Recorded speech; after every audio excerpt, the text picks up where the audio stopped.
Hey, what's up guys? It is Michael Pineda with Tech Examined. I'm sure you're getting your fill of new iPhone videos, but I'm out here in California for the launch, so I figured I'd give you guys a special video. Let's get started.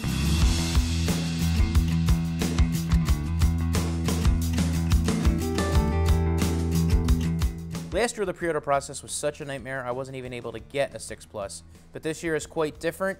I was able to pick up the Space Gray 128 gig 6S Plus. This year's design is almost identical to last year's, with the exception of Apple attempting to make it Unbox Therapy bend-proof by making the device 0.2 millimeters thicker. This year's S variant is no different than any other past year, where they'll focus on specs more so than overall design of the phone. The differences between last year's model and this year's is you get a bump in the processor going from the A8 to the A9, you get a better camera coming up from 8 megapixels to 12, and on that 12 megapixel camera you've got a video shooter coming in at 4K at 30 frames per second, whereas last year's was 1080p at 60 frames per second. And that front-facing camera gets bumped from 1.2 megapixels to a nice 5 megapixel shooter on the front, and you get HDR, which will help you get a little brighter shots and video when you're using it. One of the added features when you're taking pictures is what's called a live view,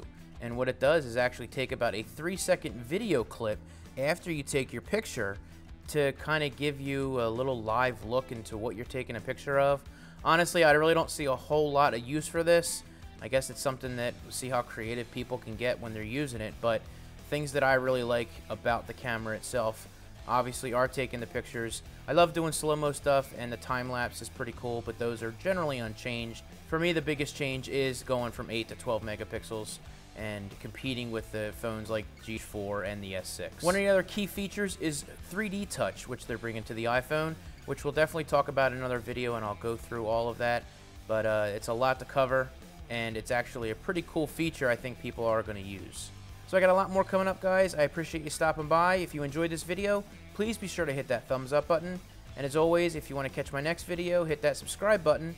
Other than that, I will talk to you guys in the next video.